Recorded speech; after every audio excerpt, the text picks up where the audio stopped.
Have you ever asked yourself, why does Yah relate to me as he does? Why would Yah choose you? Why would he choose me or us? This is Barry Phillips with 10-Minute Torah, Day 1 of the era, and we are in Genesis, Bereshit, chapter 18. Verse 1 says, and Yahweh appeared to him by the terebinth trees, that is, he appeared to Abraham, by the terebinth trees of Mamre while he was sitting in the tent door in the heat of the day. So he lifted his eyes and looked and saw 3 men standing opposite him. And when he saw them, he ran from the tent door to meet them and bowed himself to the ground and said, Yahweh, if I have now found favor in your eyes, please do not pass your servant by. Please let a little water be brought and wash your feet and rest yourselves under the tree. And let me bring a piece of bread and refresh your hearts, and then go on, for this is why you have come to your servant. And they said, do as you have said. So Abraham has it all figured out. You've just come by to be refreshed. Now, why would Yah, the creator of the universe, need to be refreshed? Obviously, there's more to this than maybe what we understand or can discern. After all, it's written in a few sentences, and this is a life-changing, world-changing event getting ready to transpire. But again, we come back to the question, why is it that Yah, how is it that Yah chooses to relate to us as he does? Are there boundaries to his relationship and interaction with us? When we think about the creator of all of the universe, perhaps we have in our imagination, as I've done many times, this limitless expanse. Every time I try to think about where are the boundaries and the ends of the universe, there are none. It's just more out there than we can imagine. We don't have the ability to comprehend with measurements how big and expansive Yah's creation is. Let's just say it's infinite, and that's the only way I know how to say it. Therein, we imagine that Yah is consumed perhaps with the happenings or lack of happenings in worlds we don't even understand. And yet he chooses to be involved in the most minute details. I mean, we're praying, Father, will you help me to find the item that I lost? I do that all the time. Lost my sunglasses that I spent good money for recently and looked everywhere and couldn't find them. Pray, Father, help me to find these sunglasses. I know they're here.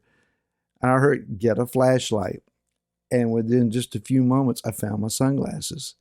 Now, was that just a coincidence, or did Yah hear my prayer about something as trivial as sunglasses and answer me? I don't know how else I would have found them. Yah is involved in the most mundane, minute details, trivial details at times in our lives, because he cares for us.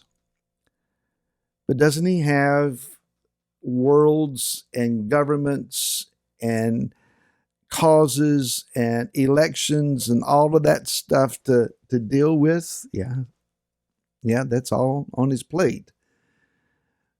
But he has power to handle any and all of that, and our long list of needs before him, an unimaginable ability left over. This one that we serve is beyond explanation, beyond the vocabulary that we have to try to describe him. Now, as we read these verses, rabbinical commentaries make a very interesting connection here, and I kind of follow along with that very easily. And they see that there is a natural flow from the end of chapter 17 then into chapter 18, as if there's little time between. What's just happened? Yah has deepened his covenant with Abraham, changing him from Avram to Abraham, Sarai to Sarah.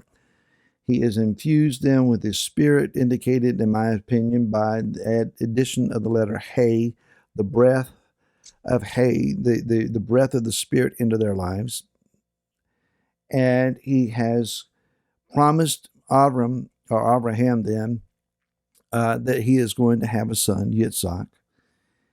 And Abraham's response in chapter 17, 18 is, let Ishmael live before you. No. It's in Yitzhak that your name is to be called, or your covenant calling is to be continued. So Yah is expanding the covenant. The chapter ends with Abraham and Ishmael and all the men in his company being circumcised. Abraham was 99 years old. Now he lives to be 180, but still, he's 99 years old. So the next thing we read then is that he is sitting in the tent door in the heat of the day. The rabbinical commentaries suggest then that he is there recovering from circumcision, which is, while an infant is one thing, but a grown adult male, that's going to take some recovery. And it's painful. And so he is sitting there recovering, but when Yah shows up, he runs to them, owl, and kneels and bows down to the ground before them, double owl, and he is then running and making sure that food is prepared for them. Somehow the ecstasy, the euphoria of this company that he encounters causes him to go beyond thresholds of pain to where it's something else is of more importance than how I feel. And again, we come back then to the question, why is Yah here? Why did he show up at this point? Because it is this man of covenant, deepened, expanded covenant, that is going to be given further news his wife Sarah needs to know. If nothing else, Yah shows up to tell Sarah, because even though Abraham knew, obviously he didn't tell Sarah. That's another time. But he says, let me serve you. Yah relates to us not based on whimsical ideas that we might have about him. He is not dealing with us based on our current trend of thought or emotional state.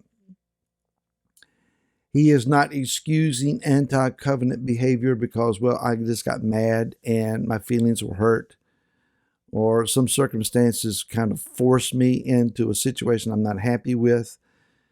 How does he, or why does he choose those that he chooses? Well, he does so because he looks for the heart that is willing to walk according to covenant with him, and that means walking in his commands. He does not arbitrarily choose to relate to us individual by individual, but he relates to us the same way, according to the confines of his covenant. Why are we talking covenant here? Because the covenant reveals the Messiah. If we start in the book of Matthew, and from there on we try to identify the Messiah, we have missed out the most substantial, crucial, substantive evidence about who he really is, which is within the confines of the Torah.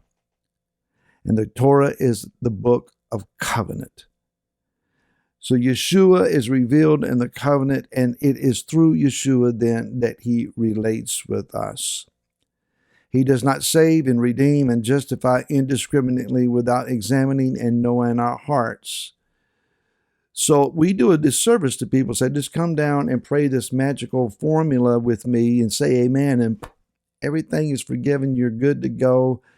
No dealing with your past, no dealing with your issues. Just slide and glide and you be happy.